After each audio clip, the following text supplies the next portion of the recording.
வார்த்தையின் மூலமாக எந்த சோர்வும் இல்லாதபடிக்கு தேவன் ஒரு பட்சத்தில் இருக்கிறார். உண்மையாய் கூப்பிடுகிற யாவருக்கும் சமீபமாக இருக்கிறார். அதனால் கவனத்தோடு கருத்தோடு பயத்தோடு நாம் தேவனை ஆராதிப்போம். அதற்குரிய பிரதிபலனை, அதற்குரிய பதிலை, அதற்குரிய நன்மை நிச்சயமாக பெற்றுக்கொள்ள முடியும். நாம் தேவனுடைய ஆராதனை போவதற்குமாக சில பாடல்களை பாடி கர்த்தநாமத்தை மையப்படுத்துவோம். எத்தனை நன்மைகள் எனக்கு செய்தி என்று பக்தன் சொல்கிற வண்ணமாக கடந்த இந்த ஒரு கொடுமையான ஒரு நாட்களில் நாம் கடந்து வந்திருக்கிறோம். ஒரு கலக்கம் நிறைந்த நாட்களில் நாம் கடந்து வந்திருக்கிறோம். ஆனாலும் கர்த்தர் நம்மை கிருபையாக இதுவரைக்கும் தாங்கி வந்தார். குடும்பத்தில் இருக்கிற நம்மையும் நம்முடைய குடும்பத்தில் இருக்கிற பிள்ளைகளையும் உறவுகளையும் தேவன் பாதுகாத்தபடினாலே மனதார நன்றி சொல்லும்படியாக எத்தனை நன்மைகள் எனக்கு செய்து எப்படி நன்றி சொல்வேன் என்று ஒரு பாடலாக உணர்ந்து நாம் பாடுவோம். அதற்குரிய ஆசீர்வாதத்தை தேவன் கொடுப்பாராக. எத்தனை நன்மைகள் எனக்கு செய், எப்படி நன்றி சொல்வேன், நான் எப்படி நன்றி சொல்வேன். எத்தனை நன்மைகள் எனக்கு செய், எப்படி நன்றி சொல்வேன், நான் எப்படி நன்றி சொல்வேன். நன்றி ராஜா, நன்றி ராஜா, நன்றி ராஜா, நன்றி ராஜா, நன்றி ராஜா, நன்றி ராஜா, நன்றி ராஜா, இயேசு ராஜா. தாழ்மையில் இருந்தே தயவாய் நினைத்தீர் தேவனே, உம்மை துதிப்பேன். தாழ்மையில் இருந்தே தயவாய் நினைத்தீர் தேவனே, உம்மை துதிப்பேன். தேவனே, உம்மை துதிப்பேன். எத்தனை நன்மைகள் எனக்கு செய்தீர், எப்படி நன்றி சொல்வேன், நான் எப்படி நன்றி சொல்வேன். பலவீனம் என்று தள்ளிவிடாமல் பலத்தால் இடை கட்டினீர். பலவீனம் என்று தள்ளிவிடாமல் பலத்தால் இடை கட்டினீர். பலத்தால் இடை கட்டினீர். எத்தனை நன்மைகள் எனக்கு செய், எப்படி நன்றி சொல்வேன், நான் எப்படி நன்றி சொல்வேன். பாவத்தினாலே மரித்து போயிருந்தேன், கிருபையை ரட்சித்தீரே. பாவத்தினாலே மரித்து போயிருந்தேன், கிருபையை ரட்சித்தீரே. கிருபையை ரட்சித்தீரே. எத்தனை நன்மைகள் எனக்கு செய், எப்படி நன்றி சொல்வேன், நான் எப்படி நன்றி சொல்வேன். எனக்காக மரித்தீர், எனக்காக உயிர்த்தீர், எனக்காய் இன்னும் வருவீர். எனக்காக மரித்தீர், எனக்காக உயிர்த்தீர், எனக்காய் மீண்டும் வருவீர். எனக்காய் மீண்டும் வருவீர். எத்தனை நன்மைகள் எனக்கு செய்தேன், எப்படி நன்றி சொல்வேன், நான் எப்படி நன்றி சொல்வேன். நன்றி ராஜா, நன்றி ராஜா, நன்றி ராஜா, இயேசு ராஜா. ஆண்டவருக்கு நன்றி சொல்லு. குடும்பமாக தேவனுக்கு நன்றி சொல்லுங்கள். கர்த்தர் நம் அருகில் கடந்து வந்திருக்கிறார். ஆவியானவர் உங்கள் இல்லங்களிலே, உங்களுடைய வீடுகளிலே தேவன் கடந்து வந்திருக்கிறார். நன்றி சொல்லுங்கள். ஆண்டவர் எப்படியெல்லாம் கடந்த நாட்களெல்லாம் காத்தார். எவ்வளவோ ஜனங்கள் நோயினால் பாதிக்கப்பட்டு மரித்து போனதை கூட நாம் கேள்விப்பட்டிருக்கிறோம். நமக்கு தெரிந்தவர்கள் கூட அநேகர் மரித்திருக்கலாம். ஆனால் கர்த்தர் நம்மை கிருபையாய் காத்தபடினாலே, கிருபை இதுவரைக்கும் காத்தது கிருபை, இனிமேலும் காக்கப் போவது கிருபைதான். அந்த கிருபை விலகவே விலகாது. அந்த கிருபைக்குள் எப்போதும் இருக்கும். கிருபையை போக்கொடுக்கவே கூடாது. கிருபையை உணர வேண்டும். தேவ சமூகத்தில் ஒவ்வொரு நாளும் அதை உணர்ந்து தேவனை சார்ந்திருக்கும்படியாய், தேவனை அதிகமாக நோக்கி பார்க்க முடியாத அனுபவத்தில் போக முடியாய் கிருபையினால் இருக்கிற கர்த்தாவே, கிருபையானா ஆண்டவரே, கிரியை விட இந்த கிருபை பெரிதாக இருப்பதற்கை சுதந்திரம் ஐயா. கிருபையாய் நிலை நிற்கின்றேன் தேவ, கிருபையாய் நிலை நிற்கின்றேன், கிருபையாய் நிலை நிற்கின்றேன்,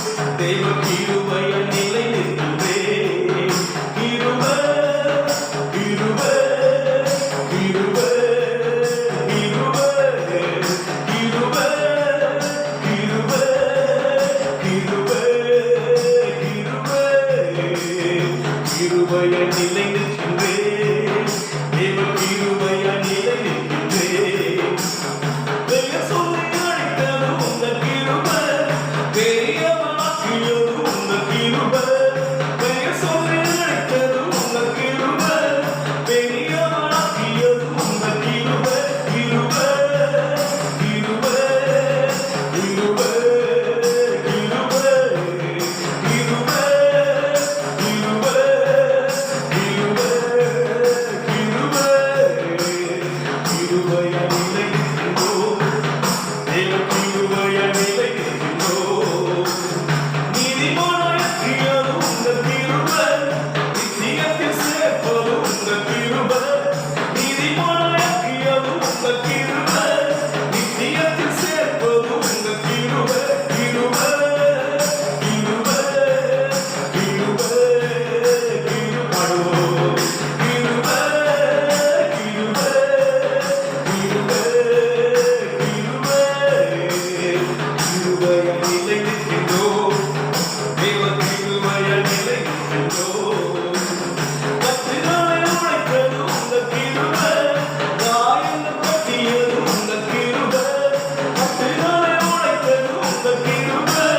கிருபை உள்ளது.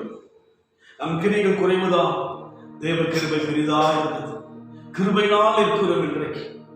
தேவ கிருபை நம்மை தாங்கினது, தேவ கிருபை இதுவரைக்கும் நடத்தினது. எவ்வளவோ மனழுத்தமான சம்பவங்கள் குடும்பத்தில் நடந்திருக்கலாம், போராட்டம் கடந்து வந்திருக்கலாம், பலவீனம் நம்மை சூழ்ந்து நம்மை அலைக்கழிக்கும்படியாய் கடந்து வந்திருக்கலாம். அவர் கிருபை தாங்கினது. தொடரும் கிருபை, நன்மையும் கிருபையும் தொடரும். கலங்கவே வேண்டாம். கர்த்தரின் பட்சத்தில் இருக்கும்போது மனுஷன் என்ன செய்வான்? உலகத்தில் இருப்பவனை பார்க்கணும். உங்களுக்குள் இருக்கிறவர், நமக்குள் இருக்கிறவர் பெரியவராய் இருக்கிறபடினாலே தேசமே பயப்படாது, மகிழ்ந்து களிக்கூறு. கர்த்தர் பெரிய காரியம் செய்வார். நன்றி ஆண்டவர். உன்னுடைய சமூகத்தில் ஒப்புக் கொடுக்கிறேன் ஆண்டவரே. தேவ ஜனங்களை ஆசீர்வதிங்க ஆண்டவரே. தேவனுடைய மூலமாக சந்திக்கின்ற ஒவ்வொரு தேவ ஜனங்கள் குடும்பங்களை ஆசீர்வதிக்கும்படியா கர்த்தர் ஒப்புக் கொடுக்கிறோம். இயேசுவின் நாமத்தில் பிதாவே. கர்த்தருடைய நாமத்திற்கு மகிமை உண்டாவதாக. இந்த நாளிலும் கூட நாம் கர்த்தருடைய ஓய்வு நாள், கடந்த வாரத்தில் நாம் அந்த நாளை குறித்து அதிகமாக தியானித்தோம். உண்மையாகவே இந்த நாளை யாரெல்லாம் கருத்தாக எண்ணுகிறோமோ, ஆவில் களி கூர்ந்து ஆராதிக்கிறோமோ, அத்தனை பேர் குடும்பங்களையும் தேவன் ஆசீர்வதிக்கிறவராய் இருக்கிறார். இந்த நாட்களிலே நமக்குள் பலவிதமான கேள்விகள் இருக்கலாம். தேசத்தில் பல மாற்றங்கள், உலக ரீதியாய் பார்க்கின்ற போது ஒரு குழப்பமான சூழ்நிலைக்குள்ளாய் இருக்கிறோம். இப்பேற்பட்ட காலத்தில் ஆண்டவர் நம்முடைய வாழ்க்கையில் என்ன செய்ய முடியும் என்று யோசிக்கலாம். ஆனால் தேவனுடைய ஆண்டுகளுக்கு முடிவு கிடையாது, தேவனுடைய வல்லமைக்கு முடிவு கிடையாது. அவர் உலகத்தை படைத்த போது எப்படி இருந்தாரோ அதுபோல்தான் இதுவரைக்கும் இருக்கிறார். ஆபிரகாமை அழைத்த தேவன், ஆபிரகாமுக்கு பின்னால் இஸ்ரவேல் ஜனங்களாக உருவாக்கப்பட்ட ஜனங்கள் அத்தனை பேரும் எகிப்திலே அடிமைகளாக இருந்த போது அவளை மீட்கும்படியாக மோசையை தேவன் தெரிந்து கொள்கிறார். மோசையை தேவன் தெரிந்து கொண்ட போது அங்கே அவர் சமூகத்தை நோக்கி மோசை கேட்கிறார், நாமம் என்னவென்று சொல்லி. அப்போது ஆண்டவர் சொல்கிறார், இருக்கிறவராகவே இருக்கிறேன். அதுபோல் இன்றைக்கு தேவன் இருக்கிறவராகவே இருக்கிறார். உலகத்தில் பல மாற்றங்கள் வரலாம், சோதனைகள் சோர்வுகள் வரலாம், ஆனால் தேவன் தன்மை இருக்கிறவராய் இருக்கிறார். வார்த்தைகள் ஆம் என்றும் ஆமென் என்றும் உள்ளபடினாலே ஆண்டவர் நமக்கு என்னவெல்லாம் வாக்கு கொடுக்கிறாரோ அதை நம் வாழ்க்கை நிறைவேற்றுவார். நம் வாழ்க்கையிலே நான் ஒவ்வொரு நாளும் இரவுகளிலே ஜெபத்தில் கடந்து அநேக ஜனங்களுக்கு ஆசிரியமாக இருக்கிறது. நேற்று தினத்தில் கூட வேதத்தை இருதயத்தில் பதித்துக் கொள்ளும்படியாக தேவன் விரும்புகிறார். இன்றைக்கு நம் வாழ்க்கையில் கர்த்தர் இப்பேற்பட்ட காலத்தில் தேவன் நம்ம என்ன செய்ய முடியும், அவரால் நம்முடைய வாழ்க்கையை மேன்மைப்படுத்த முடியும் என்று யோசிக்கிறோம். நிச்சயம் நம்மை மேன்மைப்படுத்துவார். எடுத்து நாம் வாசிப்போம். உபாகமம் 28ஆம் அதிகாரம், உபாகமம் 28ஆம் அதிகாரம் 14ஆம் வசனம். இன்று நான் உனக்கு விதிக்கிற உன் தேவனாகிய கர்த்தரின் கட்டளைகளை கைக்கொள்ளவும் அவைகளின்படி நடக்கவும் அவைகளுக்கு செவி கொடுத்து வந்தால் கர்த்தர் உன்னை வாளாக்காமல் தலையாக்குவார், நீ கீழாகாமல் மேலாவாய். கர்த்தர் உன்னை வாளாக்காமல் தலையாக்குவார், நீ கீழாகாமல் மேலாவார் என்று சொல்லி பார்க்கிறோம். இன்றைக்கு ஆண்டவருடைய வார்த்தை பார்க்கிறோம், நம்மை தலையாக்குவார் என்று சொல்லி. முடியுமா? சாத்தியமா? நடக்குமா? சூழ்நிலை எல்லாம் எதிர்நிலையா இருக்கிறது, உலகத்தினுடைய காரியம் எல்லாம் எதிர்நிலையா இருக்கிறது. இப்பேற்பட்ட காலத்தில் நம்மை தேவன் தலையாக்க முடியுமா என்று யோசிக்கிறோம். அவர் சொல்லாகும், அவர் கட்டளையிட நிற்கும் என்று சொல்லி பார்க்கிறோம். ஆம், தேவ மகிமை எப்போது பார்ப்போம் என்று சொன்னால், ஒரு பாதிப்பான வேளையில் தான், ஒரு பஞ்சத்தின் வேளையில் தான், ஒரு வியாதியின் வேளையில் தான், ஒரு வேதனையின் வேளையில் தான் அவருடைய மகிமையை பார்க்க முடியும். வேத்தில் அப்படித்தான் அவருடைய மகிமையை காண்பித்தார். செங்கடல் ஊடாய் கடந்து வரும்போது பார்வோன் சேனைகளை மேற்கொள்ளும்படி வருகின்ற போது தடுமாறுகிறார்கள் ஜனங்கள்.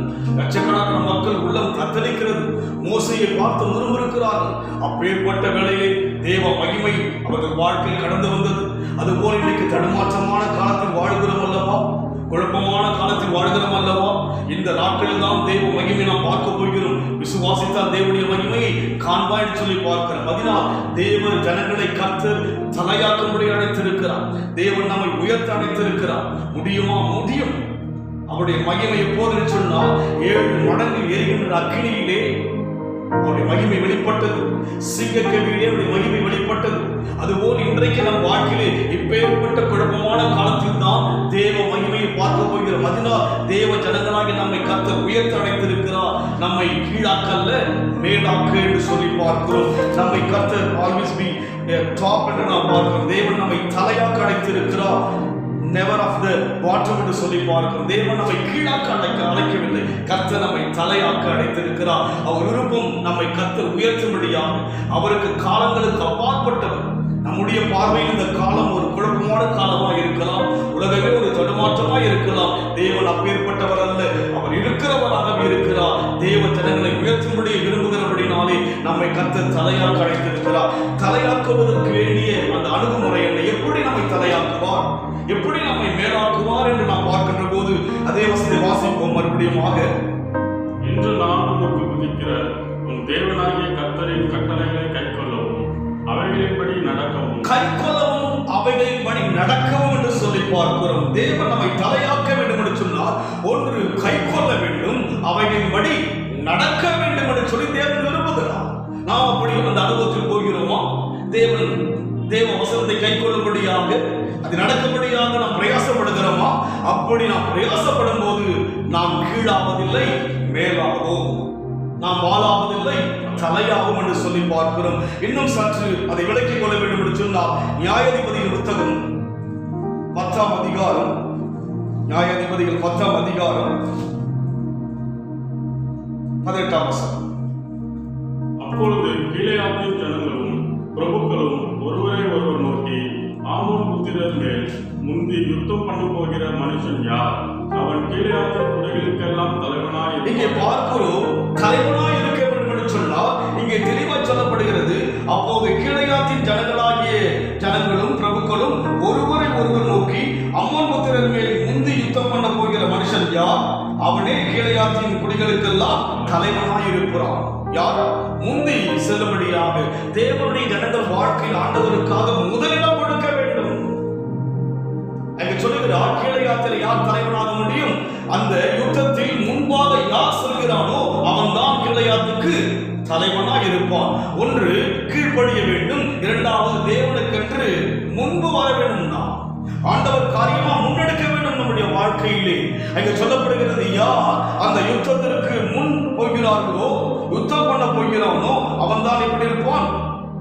கீழையாத்தின் குடிகளுக்கெல்லாம் தலைவனாய் இருப்பான். அப்போ தேவ காரியம் என்று சொன்னால் பின்னால் அல்ல, முன்பாக இருக்க வேண்டும். நாம் கர்த்தர் நம்மை தலையாக்கவே அழைத்திருக்கிறார். இந்த குழப்பமான காலத்தில் தான் தேவ மகிமை பார்க்க போகிறோம். நாம் பார்த்தோம் அல்லவா, நம்மை பாதுகாத்ததை பார்த்தோம் அல்லவா, நம் தேவையை சந்தித்தை பார்த்தோம் அல்லவா, எவ்வளவு குறைவுகள், எவ்வளவு பிரச்சனை இருந்தது. இந்த குழப்பமான இந்த நாட்களிலே கடந்த ஒரு மாதத்துக்கு மேலாக எல்லா காரியங்களும் மூடப்பட்டு தடுமாற்றமாக இருந்தது. என்ன குறை வந்தது? நமக்கு தேவைகள் சந்திக்கப்படவில்லையா? நமக்கு வேண்டிய சுகத்தை தேவன் கொடுக்கவில்லையா? நன்மையை கொடுக்கவில்லையா? கேட்ட காரியங்களை நமக்கு தேவைகளை சந்திக்க முடியாத தேவன் நெருங்கி வரவில்லையா? அப்படியாக தேவன் இந்த குழப்பமான காலத்தில் நம்மை கர்த்தர் தலையாக்க, கர்த்தர் மேன்மைப்படுத்த அழைத்திருக்கிறார். நாம் அவருக்கு கீழ்ப்படியும் போது இரண்டாவது செய்ய வேண்டும், யுத்தத்திற்கு முந்தி யார் செய்கிறானோ அவனை கீழையாத்திலே தலைவனாயிருப்பான் என்று நாம் தலையாக இருக்க வேண்டும். சமுதாயத்திலே உறவின் மத்தியிலே நம்மை கர்த்தர் தலையாக வைக்க விரும்புகிறார். தலை என்று சொன்னால் ஒரு பிராஸ்பரிட்டி, ஒரு ஐஸ்வர்யம் மாத்திரம் அல்ல, எல்லாவற்றிலும் கர்த்தர் நம்மை உயர்த்துவது மாத்திரம் அல்ல. இங்க நாம் பார்க்கிறோம், மோசே இஸ்ரவேலர்களுக்கு தலைவனாக இருந்தார். 8ஆம் நாள் ஜோசுவாவை பார்க்கும்போது மோசேக்கு பின்னால் அவன் தலையை கடந்து வந்தான். அதனால் ஒரு பணம் மாத்திரம் அல்ல, நம்மை கர்த்தர் யாவரும் ஒரு மதிப்புக்குரிய மனிதனாய் மாற்ற அழைத்திருக்கிறார். அதனால் இன்றைக்கு நாம் என்ன செய்ய வேண்டும்? அவருடைய வார்த்தைகளுக்கு கீழ்ப்படுவது மாத்திரம் அல்ல, அவருடைய வார்த்தைகளுக்கு என்ன செய்ய வேண்டும்? செய்யும் பொழுது முதலாவது தேவ காரியம் என்று சொன்னால் ஏதோ பின்னால் இருப்பது அல்ல, முன்பாக. கீழையாத்திலே அந்த யுத்தத்திற்கு யார் முந்தி செல்கிறாரோ அவர்களை கீழையாத்துக்கு யார் இருப்பார்கள்?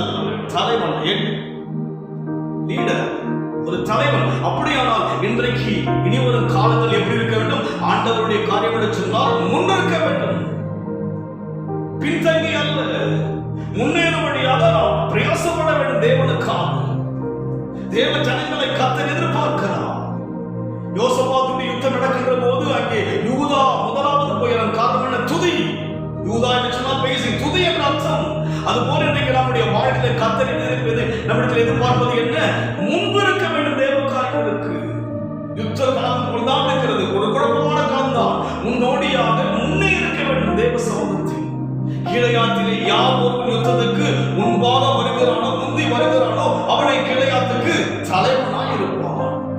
கர்த்தர் நம்மை கீழாக்கல்ல, மேலாக்க, வாழாக்கல்ல, தலையாக்க அழைத்திருக்கிறார். சமுதாயத்தில் இனி ஒரு நாட்கள் தலையாக்க அழைத்திருக்கிறார் என்று சொன்னால் தேவனுடைய மகிமை மாத்திரம் தான் உலகம் பார்க்க முடியும். தேவ ஜனங்கள் தான் அனைவருக்கு ஒரு ஏற்றாக தேவன் தலையாக மாற்ற அழைத்திருக்கிறார்.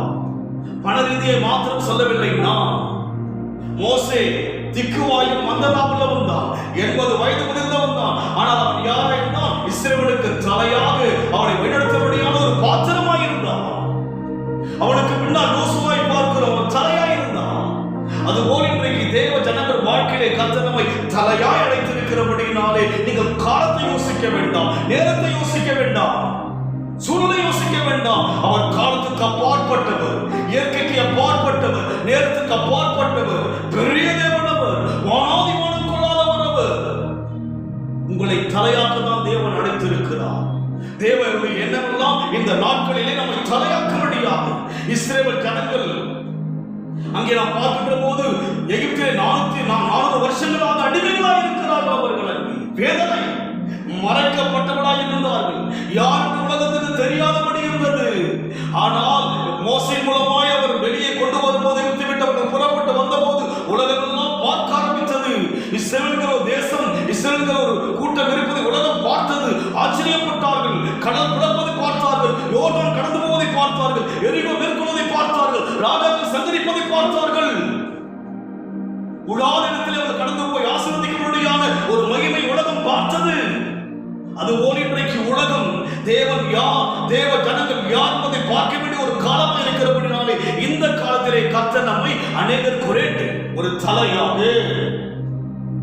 ஒரு தலைவனாக, அநேகரை தேவனுக்குள் ஆதாயப்படுகிற ஒரு லீடராக தேவன் நம்மை நடத்த விரும்புகிறவராக இருக்கிறார். அதற்கு நாம் செய்ய வேண்டிய காரியம் என்ன? யுத்தத்தில் முந்தி யார் செல்கிறானோ அவனை கீழையாத்தின் குடிகளிலே தலைவனாக இருப்பான். புரிந்து கொள்ளும். இன்னைக்கு தேவன் அழைத்த நோக்கம் நம்மை உயர்த்துவதற்காக. சூழ்நிலையை பார்க்க வேண்டாம், நிலைமை பார்க்க வேண்டாம். அன்றைக்கு இஸ்ரவேல் முழுமையை பஞ்ச காலமாய் இருந்தது. அங்கே பார்க்கும்போது ஒரு ராஜாவிடத்தில் ஒரு பெண் சொல்கிறார், நேற்று என்னுடைய மகனை இரண்டு தாய்மார்கள் வெட்டி புசிப்பதாக சாப்பிட்டதாக சொல்லப்படுகிற அளவுக்கு ஒரு கொடிய பஞ்சம் அந்த தேசத்தில் இருந்தது. அந்த பஞ்ச காலத்திலே எலியாவை காகத்தை கொண்டு போஷித்தார் தேவன். பஞ்ச காலத்தில் ஆற்றில் தண்ணீர் இருக்க வரைக்கும் அங்கே போஷித்தார், காகத்தை கொண்டு போஷித்தார். அங்கே தண்ணீர் வச்சிருப்பாடு விதவை கொண்டு கர்த்தர் போஷித்தார். அதுபோல் இந்த காலம் எப்பேற்பட்ட காலமா இருக்கிறார், கர்த்தர் நம்மை தலையாக்க அழைத்திருக்கிறார். யார் தலையாய் மாற முடியும்? யார் யுத்த களத்தில் முன் செல்கிறார்களோ, தேவ கண்ணில் யார் முதல் செல்கிறார்களோ, தேவனுக்கு யார் முன்னிடம் கொடுக்கிறார்களோ அவர்களை தேவன் தலையாக்க அழைத்திருக்கிறார். உங்களை குடும்பத்தில் உயர்த்த அழைத்திருக்கிறார், சமுதாயத்தில் உயர்த்த அழைத்திருக்கிறார், உங்களை மேன்மைப்படுத்த அழைத்திருக்கிறார், உங்களால் அனைவரை போஷிக்க அழைத்திருக்கிறார், உங்களால் அனைவருக்கு சுகத்தை கொடுக்க அழைத்திருக்கிறார், உங்களால் அனைவருக்கு நன்மை கொடுக்க அழைத்திருக்கிறார். அதுதான் தேவ அழைப்பு. மகிமை பார்க்க வேண்டிய ஒரு காலம் வந்துவிட்டது.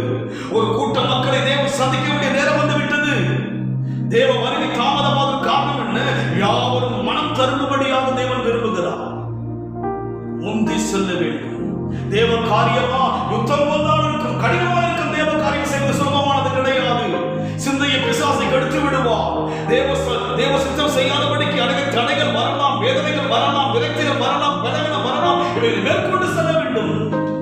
மோசே சொல்லுகிறான், திக்குவாயா நான் மந்தனா உள்ளவன். இல்லை இல்லை, மோசே தேவனுக்கு அவசியம். அது போல தேவ ஜனமே, தேவ குடும்பமே, நீங்கள் தேவனுக்கு அவசியம். காரணம் என்ன? உங்களை கர்த்தர் தலையாக அழைத்திருக்கிறார். தேவன் காலங்களை பார்க்க வேண்டாம், நேரங்களை பார்க்க வேண்டாம்.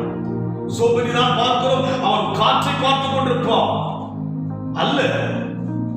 தேவ சமூகத்தில் நம்முடைய வாழ்க்கையை ஒப்புக் கொடுக்க வேண்டிய ஒரு நேரம் வந்து விட்டது. ஆண்டவர் மையப்பட வேண்டிய ஒரு காலம் வந்து விட்டது. அதனால் இனி காலம் செல்லாது. யாரெல்லாம் உந்தி வருவாரோ அவர்கள் தான் தேவனுடைய ஜனங்களாக தலையா இருக்க முடியும். நீங்கள் தலையா நீங்க இந்த குடும்பத்துக்கு மாத்திரமல்ல, சமுதாயத்துக்கு நீங்கள் தலையா இருக்க முடியாது. நீங்கள் அனைவருக்கு ஆசீர்வாதம் இருக்க முடியாது. ஆபிரகாமை பார்த்து தேவன் சொன்னார், பூமி உன்னிமித்தமாய் ஆசீர்வதிக்கப்படும். உலகத்தில் தேவன் யூதாவின் கோத்திரத்தில் இயேசு கிறிஸ்து வந்தபடியால் உலகத்துக்கு ரட்சிப்பு வந்தது. தலை ரட்சகர். உலகத்தில் இருக்கிற எல்லா மக்களையும் மீட்க முடியாத மீட்பராக தேவன் அவரை உயர்த்தினார். அதுபோல இன்றைக்கு நம்முடைய வாழ்க்கையில் கூட தேவன் நம்மை தலையாய் அழைத்திருக்கிறார். இன்னொரு வசனம் வாசிப்போம். 2 சாமுவேல் புத்தகம் 6ஆம் அதிகாரம் 21ஆம் வசனம். 2 சாமுவேல் 6:21. அதற்கு தாவீது நீங்களே பார்த்து உன் தகப்பனை பார்க்கிலும் அவருடைய எல்லா வீட்டாரை பார்க்கிலும் என்னை இஸ்ரவேலாகிய கர்த்தருடைய ஜனத்தின் மேல் தலைவனாய் கட்டளையிட்டார். தாவீது சொல்கிறார், இஸ்ரவேலுக்கு என்னை தலைவனாக தேவன் கட்டளையிட்டார். நாமே தலையை மாற்ற முடியாது. தேவன் நம்மை தலைவனாய் கட்டளையிட வல்லவனாய் இருக்கிறார். அநேகர் தங்களை தலையாக மாற்ற விரும்புவார்கள். அப்படி அல்ல. தேவனால், மோசே தேவனால் தலையாக அழைக்கப்பட்டார். தாவீதை பார்க்கிற மாடுகளை மேய்க்கிற ஒரு அற்புதமான மனுஷனாய் இருந்தார். அற்புதமான மனுஷனாய் இருந்தார். மதிப்பு இல்லாத ஒரு மனுஷனாய் இருந்தார். தகப்பன் பார்வைக்கு மதிப்பற்றவனாய் இருந்தார். தீர்க்கதரிசி கூட அந்த வெளிப்பாடுக்கு இல்லை அங்கே. ஆனால் தேவனோ தாவீதை எப்படி நினைத்தார்? தலைவனாக நினைத்தார். கர்த்தர் இன்னைக்கு தேவன் உங்களை தலைவனாக நினைக்கின்றார். நீங்கள் அனைவருக்கு தலையா எல்லாருக்கும்படியே தேவன் அழைத்திருக்கிறார். மறந்து போகாதீங்க. கர்த்தர் உங்களை உயர்த்துவதற்காக தான் அழைத்திருக்கிறார். கீழாக்கல்ல, மேலாக்க தேவன் நம்மை அழைத்திருக்கிறார். தேவனுடைய அழைப்பு, தேவனுடைய ஆசீர்வாதம் மாறாது. அவர் நேற்று இன்று என்றும் மாறாதவர். காலங்களையும் சூழல்கள் மாறுவதை கண்டு சோர்ந்து போகாதீங்க. முந்தி வருவோம் தேவனுக்கு, முதலிடம் கொடுப்போம் தேவனுக்கு. ஆண்டவர் சொன்னார், முதலாவது தேவன் ராஜ்யத்தையும் அவன் நீதியும் தேடுங்கள். முதல் அவர் தான். தடுமாற்றமான காலம் முதல் அவர் தான். முதலிடம் கொடுக்க வேண்டும் நாம் தேவனுக்கு. சத்தியம் சொல்கிற வண்ணமாய் செய்யும் போது நம்மை கர்த்தர் தலையாக்குவார். நம்மை நாமே தலையாக்கி கொள்ள முடியாது. எவ்வளவோ தலைவர் இன்றைக்கு கடந்த ஆண்டுகளிலே பார்க்கும்போது ஒரு அரசாங்கம் தலைமையாக இருந்தது, மாறிவிட்டது. தலைமையெல்லாம் மாறலாம். ஆனால் தேவ தலைமை என்பது சந்ததி சந்ததியாக ஆசீர்வதிக்கப்பட்டார்கள். தேவனே ஒரு தலையை மாற்றும் போது அதை யாரும் தடை செய்ய முடியவே முடியாது. யாரை தலையை மாற்றுவார்? முதலாவது யார் யுத்தத்துக்கு வருகிறாரோ அவர்களை கீழையாத்தின் தலைவனாய் இருக்கும்படியாக. கோலியாத்தை மேற்கொள்ள யார் வந்தது?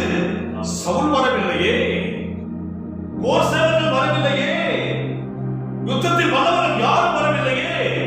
ஆடுகளை மேய்த்த ஒரு மேய்ப்பன், ஆடு மேய்க்கிற ஒரு மேய்ப்பன், யுத்தம் பழக்கமில்லாதவன் முந்தி வருகிறான். 40 நாட்கள் இஸ்ரவேல் ஜனங்களை கலங்கடிக்கும்படியாய் கலக்கின அந்த கோலியாத்தை மேற்கொள்ள தாவீது முந்தி வருகிறான்.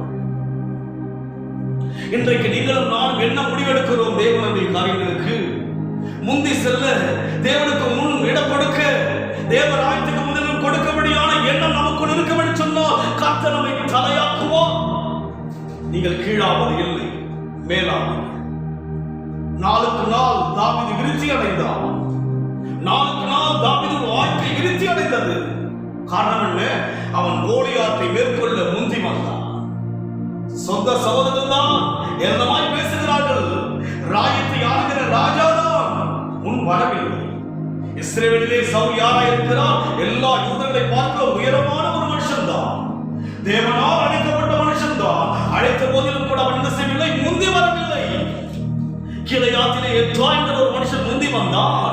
அதுபோல நம்முடைய வாழ்க்கையில் கூட ஆண்டவர் காரியத்தில் முன்பு வர வேண்டும். தீர்மானம் செய்யுங்கள். தேவ ஜனமே தீர்மானித்து வாழ வேண்டும். தேவ காரியங்களுக்கு எப்படியோ வாழ்வதல்ல தேவ காரியம்.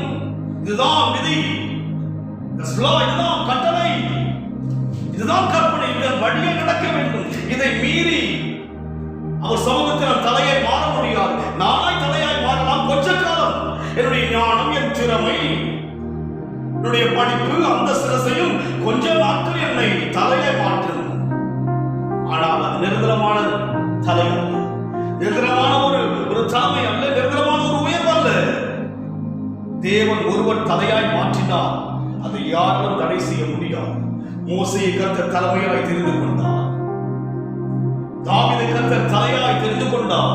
அதுபோல இன்றைக்கு தேவ ஜனங்களை தலையாய் தெரிந்து கொள்ள விரும்புகிறார். எந்த ஜனங்களை தலையாய் தெரிந்து கொள்ள விரும்புகிறார்? தேவ ஜனங்களுடைய முதன்மையாய் மனிதர்களை தலையாய் தெரிந்து கொண்டார். எந்த ஒரு பேச்சுக்களும் கிடையாது.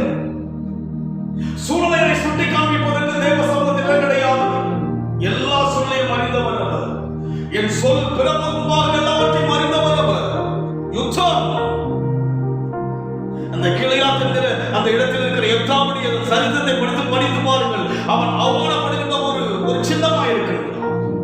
அவன் அற்பமானவனாய் இருக்கிறான். ஆனால் என்ன செய்கிறான்? யுத்தத்துக்கு முந்தி வருகிறவனாய் இருக்கிறான். சூழ்நிலைகளை சொல்லிக்கொண்டே நாட்களை வீணாக்கி விட வேண்டாம். தலையாக்க அழைக்கப்பட்டிருக்கிறோம். கர்த்தரை தலையாக்க அழைத்திருக்கிறார். நீங்கள் வாழ்ந்த இடத்தில் தலையாய் இருக்கும்படியாக, சமுதாயத்தில் தலையாய் இருக்கும்படியாக, அனைவரை கர்த்தருக்குள் ஆதாயப்படுத்தும்படியாக தலையாய் இருக்கும்படியாக தேவன் அவனை அழைத்திருக்கிறார். தாவீது வாழ்க்கையில் என்ன செய்கிறார்? அவனை தலைவனாக தேவன் சொல்வதை பார்க்கிறோம். இன்றைக்கு நம் வாழ்க்கையில் அப்பேற்பட்ட ஒரு அனுபவத்துக்கு செல்ல வேண்டும். நாம் வாசிக்கும் போது அங்கே சாலமோனுக்கு பின்னால் நீங்கள் படித்து பார்ப்பது சொன்னால் 2 சாமுவேல் வாசிக்கின்ற போது அதோடைய ஒரு மனுஷன் ராஜாவாக தலையாக எழுப்ப விரும்புகிறார். இந்த அதோட யாருன்னு சொன்னால் அப்சலோமுடைய சகோதரன் சொல்லி பார்க்கிற வேதத்தில். ஆனால் யாரெல்லாம் தலையை விரும்பினார்? தேவன் சாலமோனை தான் தலையாக தேவன் உயர்த்த விரும்பினார், ராஜாவை உயர்த்த. அதோடைய தானாகவே தலையாய் வரை யோசிக்கிறான், முடியவில்லை. அப்சலோம் கூட ராஜாவை விட மிஞ்சி தலையாக வரை யோசித்தால் முடியவில்லையே. தேவன் தான் தலையாய் அழைக்க விரும்பினால் நாம் தலையாய் மாறும். நீ கீழாவதில்லை, மேலாம். நீ வாழாவதில்லை, தேவ மைண்ட் அதுதான் இருக்குங்க. தாவீதை குறித்து தேவனுடைய மைண்ட் எல்லாம் பார்த்தா அவனை ராஜாவாக, அவனை தேவ ஜனங்களுக்கு இஸ்ரவேலுக்கு ஒரு தலைவனாக அவனுடைய மைண்ட் இருந்தது. அது போல இன்றைக்கு தேவனுடைய எண்ணங்கள்ல உங்களை ஒரு பெரிய தலைவனாய் பார்த்து கொண்டிருக்கிறார். உன்னை அனைவருக்கு ஆசீர்வாதமான ஒரு பாத்திரமாய் பார்த்து கொண்டிருக்கிறார்.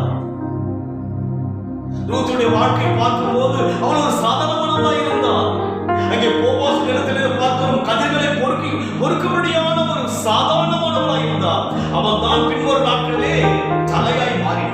போவாசின் மனைவியை மாறினார்.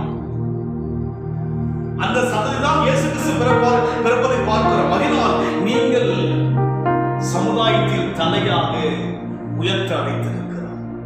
உலக ரீதியான உயர்வு எல்லாம், நம் ஞானத்தால் பெறுகின்ற உயர்வு எல்லாம் ஒரு நாள் மாறும்.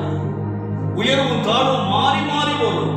ஆனால் தேவனால் உயர்த்தப்படுகிற காரியம் அவர் பொறுப்பெடுத்துக் கொள்வார். நான் விழுந்தாலும் விழுந்திருப்பேன். நீதிமான் 7 முறை விழுந்தாலும் எழுந்திருப்பார்.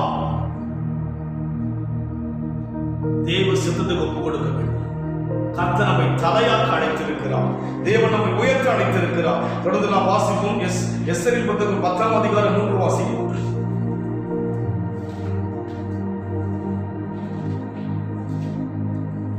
யூதனாகிய மொர்தெகாய் ராஜாவாகிய ஆகஸ்வேருக்கு இரண்டாவதானவனும். இங்கே பார்க்கும் யூதனாகிய மொர்தெகாய் ராஜாவாகிய அகஸ்வேருக்கு இரண்டாவதானவன்.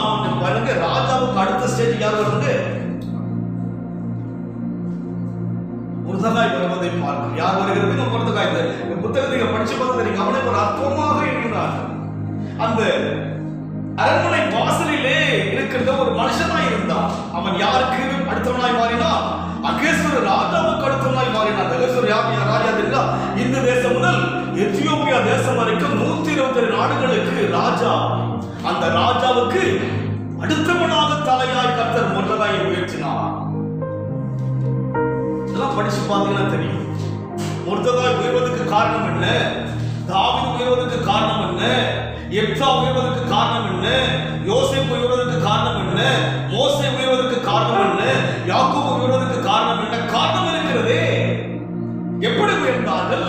தானாய் உயர்ந்தார்களா? இல்லை, தேவனால் உயர்த்தப்பட்டார். அதுபோல் தேவன் இன்றைக்கு சொல்லுகிறார், உன்னை கீழாக்காமல் மேலாக்குவேன், உன்னை வாளாக்காமல் தலையாக்கத்தான் அழைத்திருக்கிறார். முடியுமா? முடியும். அவருடைய வார்த்தை முடியுங்க. சூழ்நிலைகளுக்கு மேலானவர் தேவன். கடல் கடக்க முடியுமா? கடலை கண்டுதான் ஜனங்கள் கடந்து வந்தார்கள். ஆனால் வேதம் சொல்கிறது, ஜனங்களை கண்டு கடல் கடந்து போயிட்டு. கடல் ஜனங்களை கண்டு விலகி ஓடிட்டு சங்கீதத்தை பார்க்கிறோம். இன்னைக்கு சமுத்திரத்தை பார்த்து நாமளே வருகிறோம். ஆனால் அன்றைக்கோ கடல் என்ன செய்தது? இஸ்ரவேல் ஜனங்களை கண்டு விலகி ஓடிட்டு பிரிந்தது. இரண்டாவது யோர்தான் புயலாய் மாறினது. எரிகோ தானே விழுந்தது. சூழ்நிலை எதிரடையாக இருந்தது. மேற்கொள்ள முடியுமா? எரிகோவை மேற்கொள்ள முடியாது. அந்த சுவரை துரிதமாக மேற்கொள்ள முடியாது. அந்த எரிகோவை தாண்டிதான் அவர்கள் ஜோர்தான் போக வேண்டும். அவர்கள் மேற்கொள்ள முடியாது. கடினமான ஒரு இடம் அது. மேற்கொள்ள முடியாது. யுத்தம் செய்தால் மேற்கொள்ள முடியாது. ஆனால் அங்கே பார்க்கிறோம், அவர்கள் மேற்கொண்டால் காரணம் என்ன? தேவ எண்ணம் அவனை உயர்த்து. அதுபோல இன்றைக்கு கர்த்தர் நம்மை உயர்த்த அழைத்திருக்கிறபடினாலே அந்த மாத்திரம் வாசிக்க 10 ராஜாவாகிய அகேஸ்வருக்கு இரண்டாவதானவனும் யூதருக்குள் பெரியவனும் தன் திரளான சகோதரருக்கு பிரியமானவனுமாய் இருந்தும் அன்றி தன் ஜனங்களுடைய நன்மையை நாடி தன் குலத்தாருக்கெல்லாம் சமாதானம் உண்டாகும்படி. இங்கே பார்க்கிறவன் யாரை இருக்கிறான்? ஒன்று யூதருக்கெல்லாம் பெரியவனும் திரளான சகோதரருக்கு பிரியமானவனுமாய் இருந்து அன்றி தன் ஜனங்களுடைய நன்மையை நாடி தன் குலத்தாருக்கெல்லாம் சமாதானம். ஒன்று பெரியவனாய் இருக்கிறான், இரண்டாவது நன்மை செய்கிறவனாய் இருக்கிறான், மூன்றாவது யாவருக்கும் இருக்கிறான், சமாதானம் செய்கிறவனாய் இருக்கிறான். இதான் ஒரு தலை. பணத்தை கொடுப்பது மாத்திரம் தலை அல்லங்க. ஒன்று பிரியமாய் இருக்கிறான், இரண்டாவது யூதருக்கெல்லாம் சமாதானமா இருக்கிறான். இதுதான் தலை. இப்படிதான் தலை இருக்கிறது. இன்றைக்கு நாம் வாழ்க்கையிலே தேவன் நம்மை தலையாக்க அழைத்திருக்கிறார். தேவன் நம்மை உயர்த்த அழைத்திருக்கிறார். தேவன் நம்மை மேன்மைப்படுத்த அழைத்திருக்கிறார். காலத்தை பார்க்காதீங்க, நேரத்தை பார்க்காதீங்க. எல்லா காலங்களும் அவருடைய கர்த்தருக்கு. ஆண்டுகளுக்கு முடிவே கிடையாதுங்க. ஆட்சிகளுக்கு முடிவு உண்டு, மதிப்பு நிறைந்த மக்களுக்கு ஒரு முடிவு உண்டு. ஆனால் தேவனுக்கு முடிவு கிடையாது. அவர் ஆதியும் அந்தமுமானவர். அவர் அல்பாவும் ஒமேகமானவர். அவர் முந்தினவர் பிந்தினவர். அவர் இருக்கிறவர், இருந்தவர், வருகிறவர். அவர் அதனால் இந்த காலம் எப்படி யோசிக்க வேண்டாம். இந்த காலத்தில் தான் நாம் என்ன செய்ய போகிறோம்? கர்த்தர் நம்மை தலையாக, கர்த்தர் நம்மை தலையாக, கர்த்தர் நம்மை, ஆண்டவர் நம்மை உயர்த்தும்படியாக இங்கே நாம் பார்க்கிறோம். ஆல்வேஸ் பி ஆர் டாப் என்று நாம் பார்க்கிறோம். தேவன் நம்மை உயர்த்த வைத்திருக்கிறார். மனதார சொல்லுகிறாருங்க, மனம் திறந்து தேவன் பேசுகிறார். உன்னை தலையாக்க போற மகனே, உன்னை தலையாக்க போகிறேன் மகனே என்று சொல்லி மனம் திறந்து பேசுகிற வேதம் இது. ஏதோ மறைமுகமாக ஏதோ ஒரு சற்று நேரம் உங்களை உற்சாகப்படுத்தல்ல. வார்த்தை உண்மை, வார்த்தை உண்மைங்க. சொல்லப்பட்ட வார்த்தை சத்தியம். அவர் சத்தியத்தின் தேவன், அவர் பொய்யுரையாத தேவன். அவர் ஈசாக்குக்கு ஆணையிட்டால், தாவீதுக்கு ஆணையிட்டேன், நான் பொய் சொல்லேன். அதனால் இன்றைக்கு தெளிவாக இருந்து கொள்ளுங்கள்.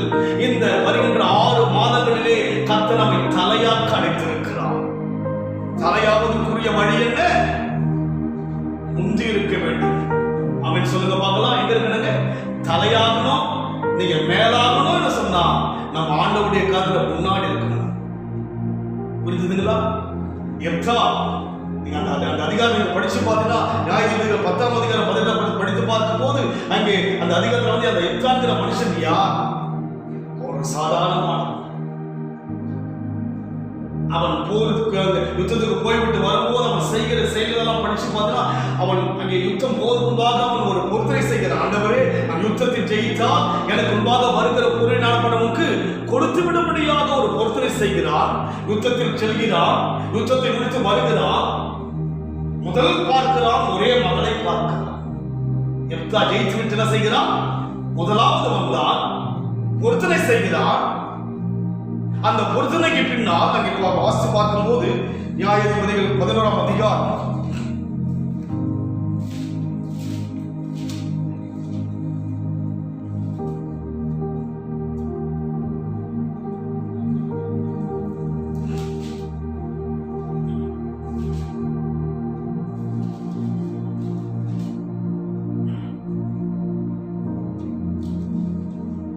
9 வாசிக்க 19.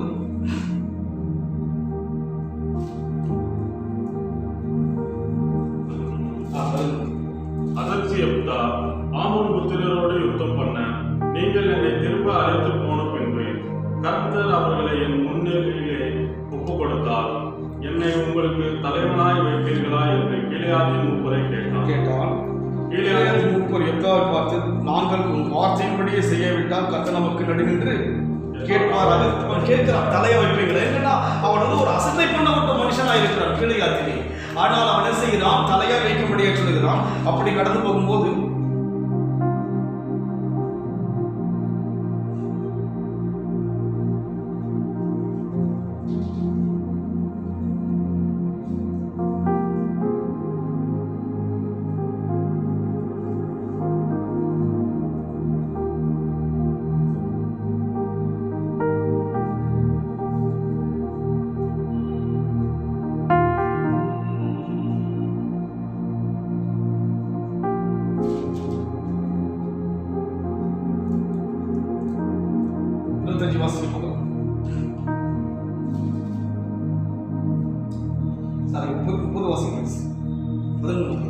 அப்பொழுது எப்தா கர்த்தருக்கு ஒரு பொருத்தனை பண்ணி தேவனே, ஆமோன் புத்திரரை என் கையில் ஒப்புக் கொடுத்ததால் நான் அம்மோன் புத்திரரிடத்திலிருந்து சமாதானம் திரும்பி வரும்போது என் வீட்டு வாசற்படியில் எனக்கு எதிர்கொண்டு வருவது எதுவோ அது கர்த்தருக்கு உரியதாகவும் அதை சர்வாங்க தகுந்தபடியாக செலுத்துவேன் என்றான். பார்த்தீங்களா?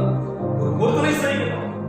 ஒன்று, முதலாவது வருகிறான், யுத்தம் செய்ய கடந்து போகிறான். என்ன செய்கிறான்? தேவ சமூகத்தில் ஒரு பொருத்தனை செய்கிறான். பொருத்தனை செய்த பிற்பாடு 34 வாசிக்கும். 34. எப்தா மிஸ்மாவில் இருக்கிற தன் வீட்டுக்கு வருகிற போது இதோ அவன் குமாரத்தி தம்புரு வாசித்து நடனம் செய்து அவளை எதிர்கொண்டு வந்தால், அவனுக்கு ஒரே பிள்ளையானவள், அவளை அல்லாமல் அவனுக்கு குமாரனும் இல்லை குமாரத்தியும் இல்லை. பொருத்தனை பண்ணிட்டு வரா. யார் வருதுங்க? ஒரே மகன் வருகிறார். பொருத்தனை நிறைவேற்றினார். அப்போ இன்றைக்கு தலையாக வேண்டும் என்று சொன்னால், ஒன்று முந்தி வர வேண்டும், இரண்டாவது பொருத்தனை செய்ய வேண்டும், பொருத்தனையை நிறைவேற்ற வேண்டும். அப்போது கர்த்தர் செய்வார், நம்மை தலையாய் உயர்த்துவார். அனுபவம். எப்படி அவர்கள் உயர்ந்தார்கள், எப்படி மேம்பட்டார்கள்? தேவனை கவரும்படியாக அவருடைய ஜீவியம் இருந்தது. தேவனுடைய உள்ளத்தில் ஏற்கபடியாக வாழ்க்கை இருந்தது. அவன் சாதாரண மனுஷன்தான், அவன் அற்பமான மனுஷன்தான். இருதயமோ முந்தி வருகிற இருதயம், இருதயமோ பொருத்தனை செய்கிற இருதயம், இருதயமோ பொருத்தனையை நிறைவேற்றுகிற இருதயம். தாவீதை குறித்து தேவன் சொல்கிறார், என் இருதயத்துக்கு ஏற்ற. இன்றைக்கு நம்முடைய இருதயம் எப்படி இருக்கிறது? ஆண்டவருக்காக முந்தி வர வேண்டும் என்கிற இருதயம் இருக்கிறதா? ஆண்டவருக்கு எதையாவது செய்ய வேண்டும் என்கிற ஒரு பொருத்தனையான இருதயம் இருக்கிறதா? பொருத்தனை நிறைவேற்றுகிற இருதயம் இருக்கிறதா? அந்த இருதயம் வரும்பொழுது கர்த்தர் நம்மை உயர்த்த போகிறார். இந்த உண்மையான காலத்தில் கர்த்தர் உங்களை தலையாக தான் உயர்த்த தேவன் சித்தம் வைத்திருக்கிறார். தேவன் எண்ணம் வைத்திருக்கிறார். அந்த எண்ணத்திற்கு நாம் இடம் கொடுக்க வேண்டும் என்று சொன்னால் அந்த எண்ணத்திற்கு நாம் என்ன செய்ய வேண்டும்? எப்தாவை போல செய்ய வேண்டும், முந்தி வருகிறவர்களாய் மாற வேண்டும். கீழையாத்திரை யார் முந்தி யுத்தத்துக்கு வருகிறவனோ அவன் கீழையாத்திரை யாராயிருப்பான்? தலைவனாயிருப்பான். நீங்கள் சமுதாயத்தில் தலையாக இருப்பீர்கள். உங்கள் உறவின் மத்தியில் நீங்கள் தலையாக இருப்பீர்கள். அநேகரை சமாதானப்படுத்துகிறாய், அநேகரை தேவனுக்குள் ஆதாயப்படுத்துகிறாய், அநேகருக்கு தேவனுடைய நன்மையை கொடுக்க முடியாத ஒரு தலையாய் கர்த்தர் மாற்றுவார். ஒரு பணம் மாத்திரம் அல்ல. மோசே ஒரு பணக்காரன் கிடையாதுங்க. ஆனால் யாராயிருந்தாலும் தலையாக இருந்தான். பார்வோனுக்கு அடுத்த தலையாக யோசேப்பு கர்த்தர் உயர்த்தினார். மொர்தெகாயை பார்க்கும்போது அங்கே அகேசுக்கு ராஜாவுக்கு அடுத்தமான ஸ்தானத்தை கர்த்தர் உயர்த்தினார். ஆடுகளை மேய்த்த தாவீதை இஸ்ரவேலுக்கு ராஜாவாக தலையாக கர்த்தர் உயர்த்தினார். அதுபோல இன்றைக்கு கர்த்தர் நம்மை உயர்த்த அழைத்திருக்கிறார். உயர்த்தவே உயர்த்துவார். நீங்கள் கீழாவதில்லை, மேலாவீர்கள். நீங்கள் வாழாவதில்லை, தலையாக போறீங்க. இந்த காலத்தில் கர்த்தர் செய்ய போகிறார். இந்த காலத்தில் தான் தேவன் செய்ய போகிறார். யாருக்கு செய்வார்? மறந்து போகாதீங்க. முதன்மையாக இருக்க வேண்டும் தேவனுக்கு. முதலாவது தேவன் ராஜ்யமும் நீதியும் தான். எப்தா எதையுமே பொருட்படுத்தவில்லை. அழைத்தார்கள். யார் முந்தி வருகிறாரோ அவன் தான் கிளையாத்துக்கு தலையா இருப்பான். அவன் முந்தி வந்தான். தன் சூழ்நிலை, தன் குடும்பம், தன்னுடைய பிரச்சனை எதையுமே அவன் எண்ணவில்லை. முந்தி வந்தது மாத்திரமல்ல, தேவனோடு உடன்படிக்கை செய்கிறான்.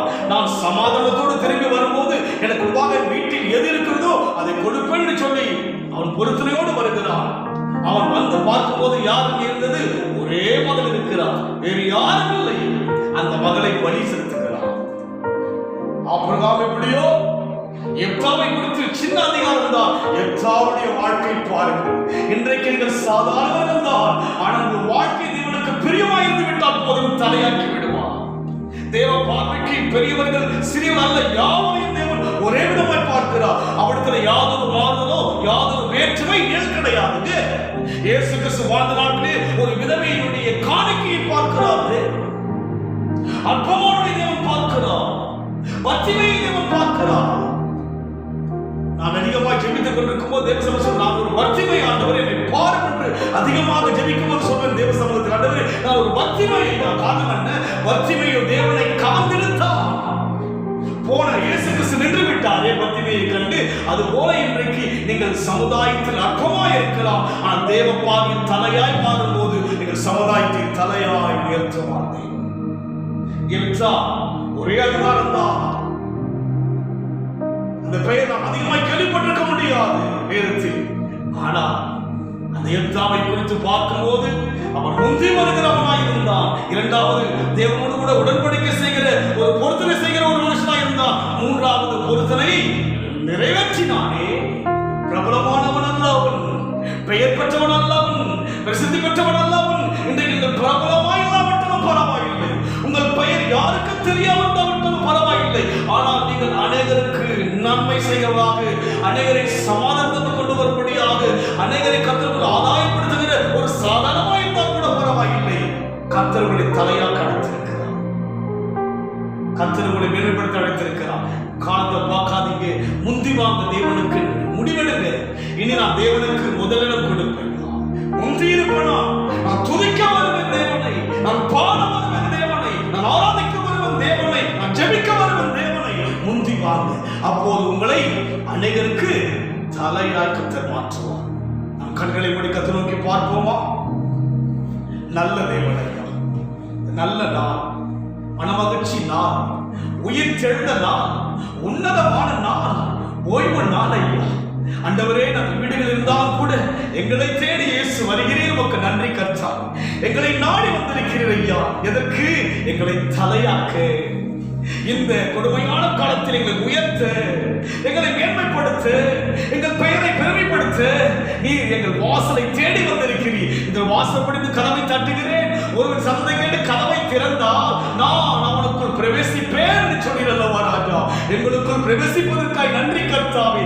நீர் என் வீட்டுக்கு வர பாத்திரம் நல்ல என்று 100க்கு அதிபதி சொன்னான் ஆண்டவரே. நீரோ இன்றைக்கு எங்களையும் எங்கள் வீட்டையும் தேடி வந்திருக்கிறீர் ஐயா. உமக்கு நன்றி ஆண்டவரே.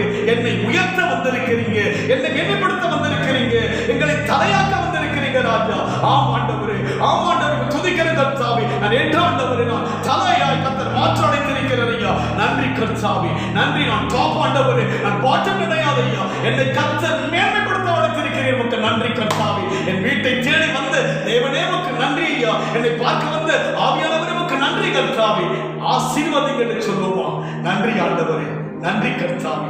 நீர் பொறுப்படுத்திக் கொள்ளுங்க. இனி வரும் காலங்கள் நான் எல்லாவற்றிலும் முந்தி இருக்கிற கர்த்தாவே. ஃபர்ஸ்ட் நான் தான் இருக்கணும் ஐயா. தேவ காரியமா ஃபர்ஸ்ட் நான் இருக்கணும் கர்த்தாவே. தேவனுக்கு பொருத்தனை பண்ண கர்த்தாவே, பொருத்த நிறைவேற்ற கர்த்தாவே. தீர்மானித்த தேவ கணங்களுக்காய் சோதரம் ஐயா. தீர்மானிக்கிறேன், நான் தீர்மானிக்கிறேன் கர்த்தாவே. ஆசீர்வதிங்க இயேசுவின் நாமத்தில் பிதாவே. என் ஆத்துமாவே கர்த்தரை ஸ்தோத்திரி, என் உள்ளமே நாமத்தை ஸ்தோத்திரி. என் ஆத்துமாவே கர்த்தரை ஸ்தோத்திரி. கர்த்தர் செய்த சகல உபகாரங்களை மறவாதே.